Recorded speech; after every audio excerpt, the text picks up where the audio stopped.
дар рӯзи охирини мусобиқаи Гран-при Португалия рақобатҳои вазни 90, 100 ва ҷамъи 100 килограмм баргузор шуданд. дар категорияи 90 кило Ҷаҳонгир Маҷидов рақобатро аз даври дуюм шурӯъ карда, дар ин марҳила бо намояндаи Белгия Сами Чоучи даст ба гиребон шуд. Ҷаҳонгир тавонист ин ҳарифи худро бо дарёфти 1-0 мағлуб намояд ва ба даври сеюм роҳ ёбад.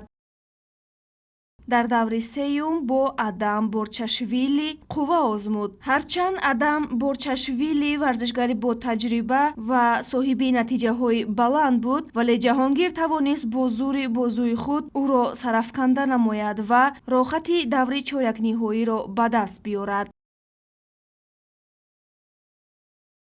дар даври чоракниҳоӣ Ҷаҳонгир Маҷидов бо Кристиан Тот аз Венгрия нерӯ санҷид. дар сабқати бисёр ҳассос Ҷаҳонгир натавонист ки бартарӣ нишон диҳаду пирӯз шавад. рақиби ӯ Кристиан Тот бошад, бо истифода аз таҷрибаи бузурги худ ҷудокори тоҷикро ноком сохт.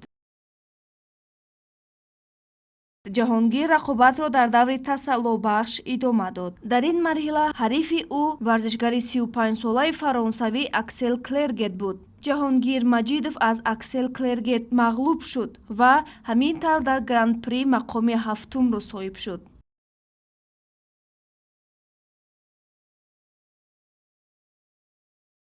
аъзои дигари мунтахаби ҷудои Тоҷикистон Комроншоҳ Устопириён дар ин мусобиқа аз ҳарифи якуми худ Ҷованни Феррейра мағлуб шуд.